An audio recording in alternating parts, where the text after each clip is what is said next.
Hello, lovely people. Today I want to tell you about all of the wonderful books that I very kindly got gifted for Christmas, and a few I might have bought myself. Doobie doobie doobie doobie doobie doobie doobie doobie doobie doo. Doobie doobie doobie doobie doobie doobie doobie doobie Sophie vlogs. Fully intended to not ask for books for Christmas, and then people just bought me books anyway, so here we are.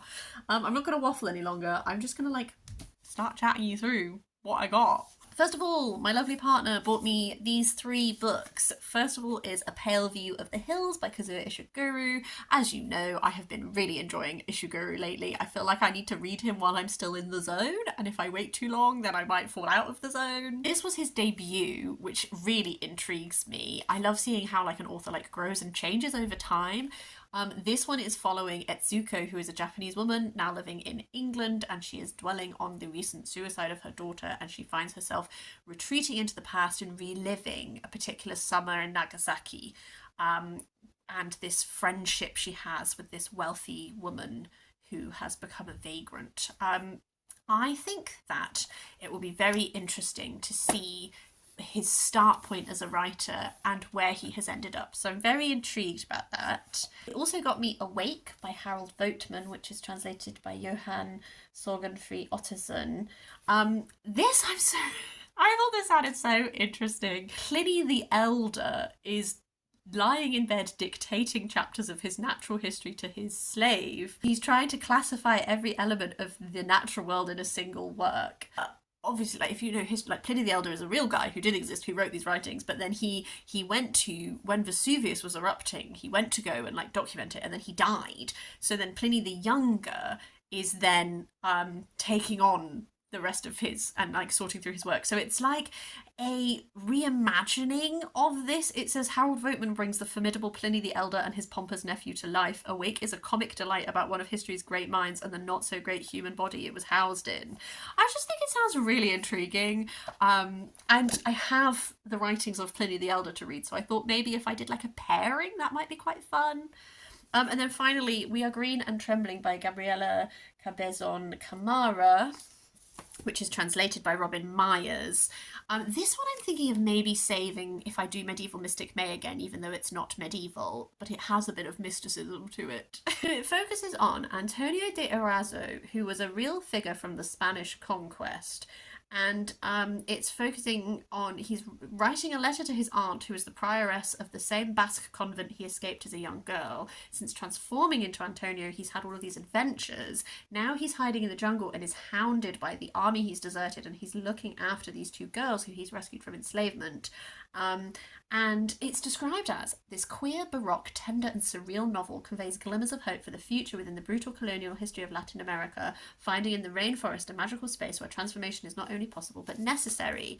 I just think both of these just sound so intriguing and unlike anything I've read, so I'm very, very extremely excited to read them. My sweet lovely friend Marc has done a really nice book pairing. First up is A Frog in the Fall and Later On by Linnea Starte. I'm so obsessed with this. Look, I love a frog. Look at this art style, and then you slide it out. She says, can't do it right now.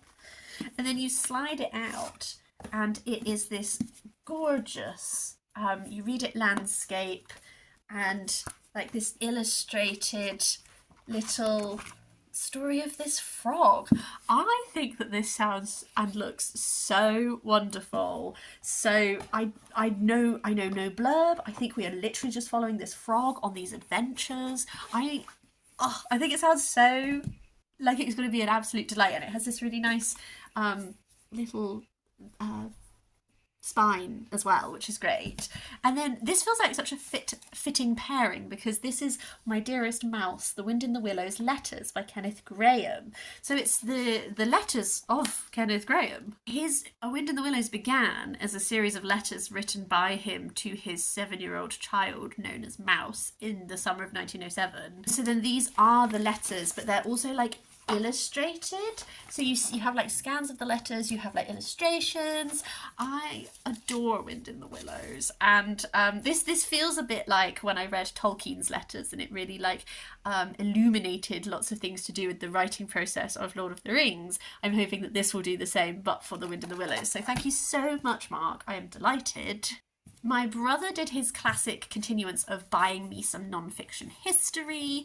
I have 2 from him this time. This is Assyria, The Rise and Fall of the World's First Empire by Eckart Frahm. It has a quote from Lloyd Llewellyn-Jones on the front, and I've really enjoyed both of the Lloyd Llewellyn-Jones books that I've read, so that makes me very excited. I don't really know much about the Kingdom of Assyria. I do know that it was one of like the first empires the world had seen, so I'm very excited to get an insight into it. I know a little bit of Assyrian stuff, but really like it's not a strong point, so I'm excited to learn a bit more.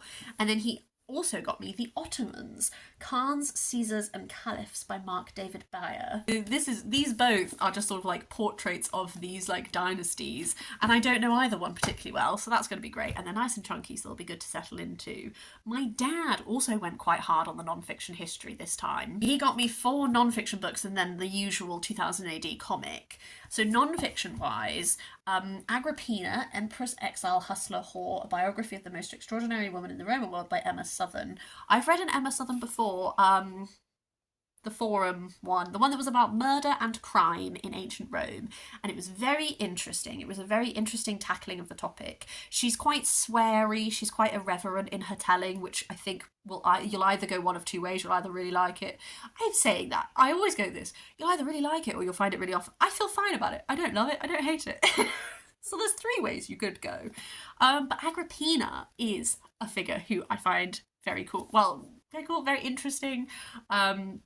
And so I am looking forward to reading Emma Sothon's take on her and like getting a bit more about her. Classic non-fiction writer, who frankly I have actually not read enough of, is Alison Weir. So he got me Queens of the Conquest, the extraordinary women who changed the course of English history, 1066 to 1167. I've enjoyed all the Alison Weir I've ever read, but I've actually only read like 2 books by her. Who is she? This is beginning with Matilda of Flanders, and it goes through 5 Norman queens and explores how influential and fascinating they are. Love a book that is like exploring women in history, and I think my dad's really picked up on that with these 2 for sure. After that is one about Francis Walsingham, which is exciting. The Queen's Agent, Francis Walsingham and the Court of Elizabeth I by John Cooper. Listen to an In Our Time episode about Francis Walsingham. I was very into the Tudors as a child, so I'm very familiar with him from like a fiction perspective, but it'll be interesting. I quite like backing up. You know, you read stuff historical fiction and you're just a bit like, how much of this is an authorial interpretation and how much of this is like legit history? So it'll be very interesting to like back that up with this. I know he was like the head of like a spy network, and then like so it was obviously like foiling a lot of plots, being very schemy. I think that's going to be very interesting to read. And then the final non-fiction book he got me is, my dad thinks I love Wonder Woman. I like Wonder Woman. I have a Wonder Woman mug at his house that he always makes me tea in, which is adorable. And so he got me The Secret History of Wonder Woman by Jill Lapore. I have watched there's a film, the Dr. Marston and the Wonder Woman, the Professor and the Wonder Woman. I've seen the film that is about the guy who created Wonder Woman and his wife and the other woman they had a relationship with. This is, yes, William Moulton Marston, that's who it is. So this is just an exploration and uncovery of the origins of Wonder Woman. I do think Wonder Woman is like an interesting like superhero, I guess. I'm sure that film is like a simplified version, so I'm sure there's a lot more to know. But yeah, we'll do a little bit of superhero history. Finally, from my dad, he always buys me a 2000 AD Ultimate Collection, which is a British science fiction fantasy comic that has lots of different plots in every issue. So you get these recurring ones that come back again and again.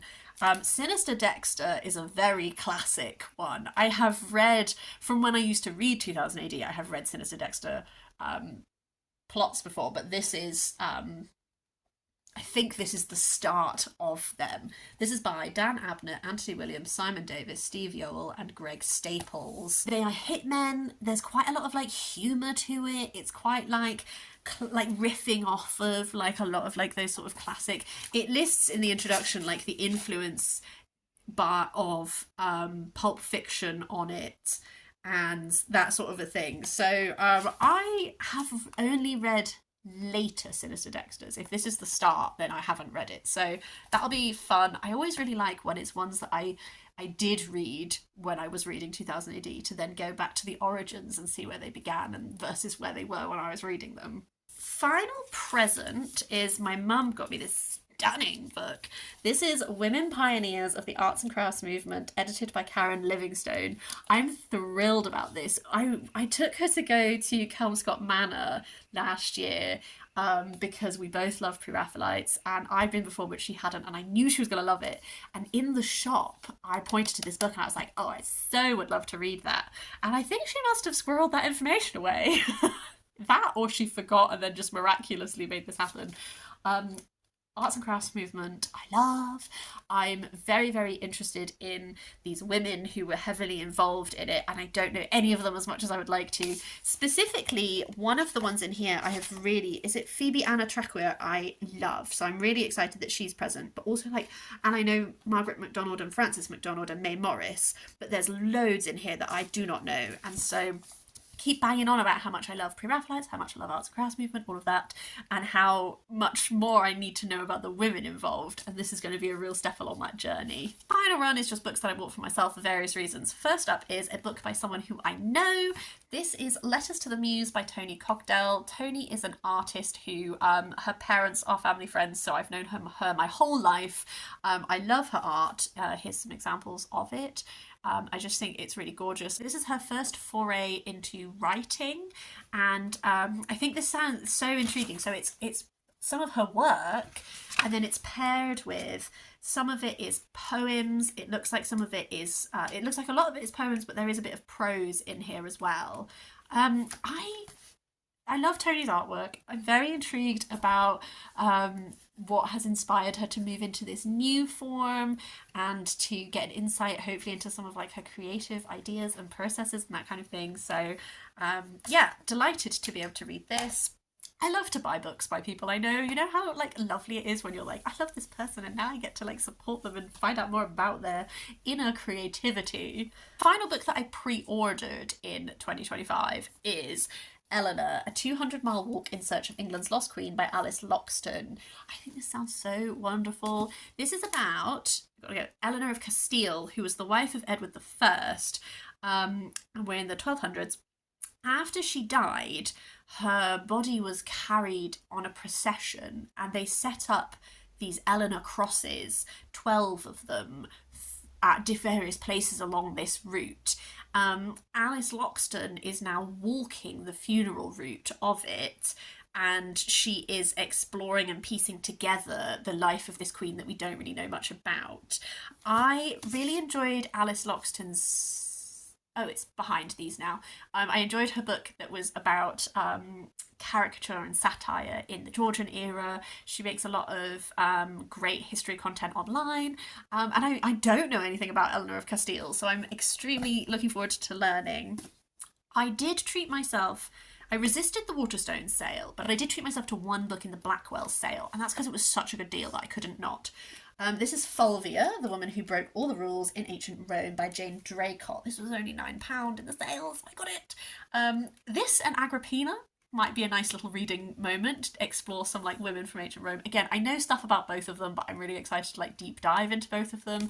This says here it was described by Cicero as a thoroughly rapacious woman. She was very charismatic. She managed to accumulate quite a lot of power in ancient Rome, which is abnormal for a woman. And she was married to Marc Antony at one point. It's so rare that we know so much about like a specific Roman woman. I think she sounds really fascinating. I love this cover specifically for some reason. It's like the pink and the yellow. It's really doing it for me. So that was my little post-Christmas indulgence. Otherwise, I'm going back to not buying a lot of books because she's moving. Take a shot every time I say that. You're probably sick of me mentioning it. These are all books that I saw in charity shops and picked up on whims. I got some Ursula K. Le Guin, who I love. This is Orsinian Tales, which is a short story collection. At this point, I kind of want to read everything Ursula K. Le Guin has written as like an overall life aim, so that was enough for me. I also got Rainbow Milk by Paul Mendes. This has been on my radar for a while as a piece of queer lit that I might want to read. It's set in the Black Country in the 1950s. Ex-boxer Norman Alonso, who is a Jamaican who has moved to Britain with his wife. At the turn of the millennium, we're then following Jesse, who is seeking a fresh start in London, who is escaping a broken family, a repressive religious community, and the Black Country, but finds himself turning to sex work to create new notions of love, fatherhood, and spirituality. I think it sounds... I feel like I heard really good things about this. As you can see, it was £1.50. I thought I would go for it and give it a try. A book that has been on... This is one of the oldest books on my Goodreads to read shelf. So when I finally saw it in a charity shop, I was like, let's give it a go and finally do this. Kings of the Wild by Nicholas Eames. This is like a fantasy that's about like this guy and his band who were once like shit-hot mercenaries and are now like a bit past their prime. An ex-bandmate turns up with a plea for help, so they sort of like get the band back together to do this. We'll see what it's like. You know, books that have been on your to-read list for so long that you're like, I'm either gonna really, really like it or I'll have moved beyond the point where it was my jam. My local supermarket has like a little bookshelf, and I spied Daughter of Fortune by Isabel Allende. I've only read one Isabel Allende and it was so long ago.